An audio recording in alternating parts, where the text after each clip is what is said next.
We all like complex melodies, all right. The debate has been settled. Complex melodies win.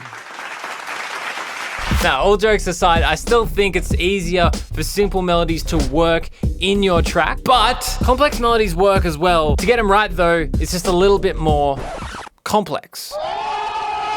And it starts with understanding the space of our track. So let's talk about mixing. Mixing's when we combine all of our elements together in a mixing bowl. Wait, what? Yeah, mixing. Nah, we're talking about music here, man. In music, when we're adjusting all of our tracks to get everything to fit together, that's the mixing process. And there's this really important thing called the planes of space that we have to take into consideration. Just like our environment, songs are three-dimensional as well. We have 3 planes of space: up, down, left, right, and front, back. Up, down refers to the frequency spectrum. We have high frequencies, mid frequencies, and low frequencies. Left, right refers to the stereo spectrum. We have a left ear and a right one. We can pan sounds around that stereo spectrum, and we can also make things wide or narrow if we want to. And then front, back talks about the depth of our track. So what things are in the background and what things are really up front and in the foreground. So combining all of these things together,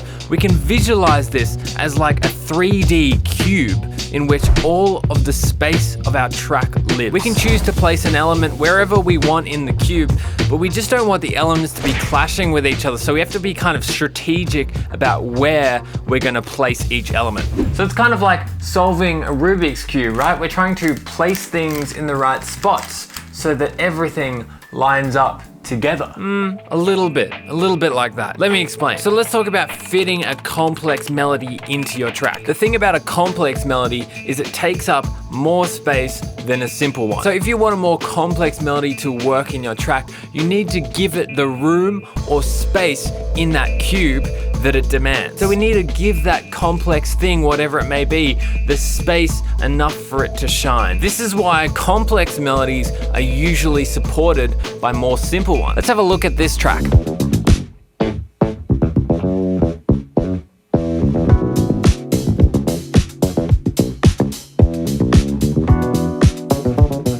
So hopefully you know this track. It's called Deantown by Vulfpeck. And we have a really complex melody here, but it has so much space because all of the other elements are extremely simple. That complex bass line has all of the attention. It's the main center stage ingredient of this track. Everything else just really supports that bass line. Even the guitar, when it comes in, is simply just doubling the bass line melody.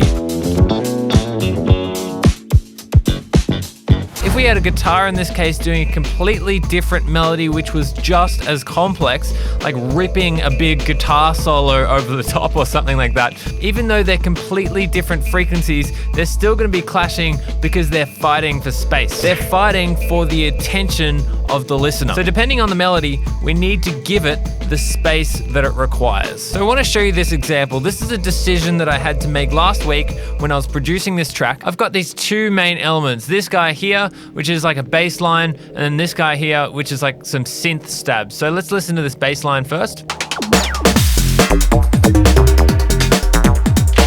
This is the guy in question. And then we also have these synth stabs here as well, like.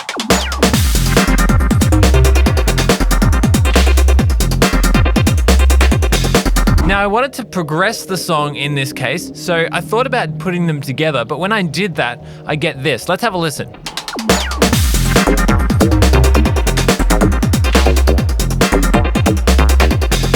Now my producer's senses were tingling at this point because it doesn't sound bad, it just doesn't sound as good as when they're separate. And this is because they're fighting for that center stage spotlight in the song, but the reality is neither of them are getting it. So what I did in this case was actually separate them out in time. So I just dragged this over here and then made a section where it transitioned from this guy over until this guy, and then I took this one out and weaved it into the gap. So let's have a listen here.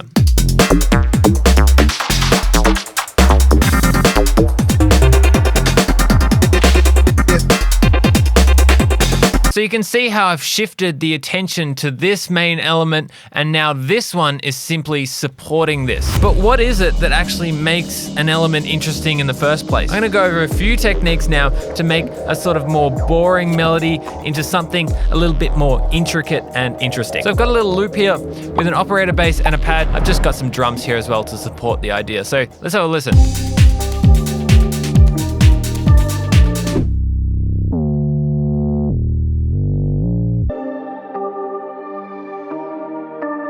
Nothing too special, it's essentially just like a 2-bar loop repeating over and over. I've been messing around with Shaperbox a lot recently, pretty much using it on all of my tracks just because it's lots of fun and it's a really good way to spice up your tracks and make things sound a little bit more complex. Now this video is sponsored by Cable Guys today, so I'm gonna be running over how this thing works first and then we're gonna use it on this track. Now this thing is a beast. It's a multi-effects unit with 9 different effects as you can see here, but the cool thing is if I click on one of these, each of these is controlled by an LFO panel that you can see here, which is a really unique way of working. Each one of these LFOs has a really fun and customizable workflow. I can tweak from preset shapes and do stuff like draw lines and whatnot. You can create multiple LFOs for different bands of the frequency spectrum as well, which is pretty amazing. Honestly though, my favorite use of this thing is simply just browsing the presets. There's a ridiculous amount of these presets and they're all neatly arranged into categories, so the workflow is really quick. If you like the sound of this, I'm gonna be giving away a whole bunch of free copies, so check the description for the details. So what I'm going to do is chuck Shaperbox on these different sounds here and make something a little bit more interesting. I'm going to start off with this bass line. Maybe I'm going to start with a preset. So let's check out the stutter and repeat category and let's just hit these and hit play over here. Going to flick through some of these. Damn. I kind of like the ones that sort of mess with the rhythm a little bit. Oh, nice. So this preset is using time to mess with the actual rhythm. You can see the red line is a representation of what's actually happening and the white line is what would be happening without time. So let's just tweak this a little bit.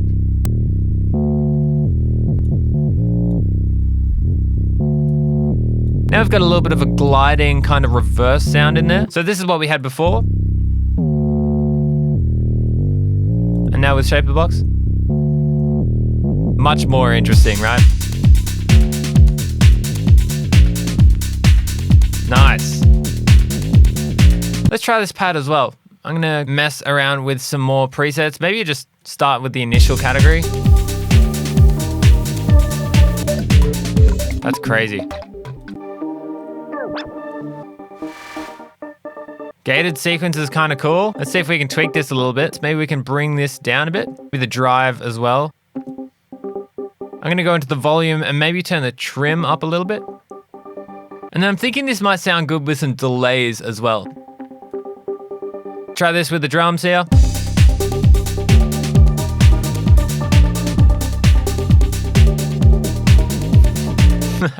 As you can probably tell, I've been having a lot of fun with this thing. So now we have our more like complex and intricate idea. We just need to keep in mind how much space this is taking up. And then from this point on, I'll probably build some more elements to complement what we have and shape this into a cohesive track. Easy as that. So I'm giving away a few copies of Shaperbox. If you're interested, check the details in the description. If you've enjoyed, remember to smack that subscribe button and click this video to see how Daft Punk makes simple melodies work so well. See you next time.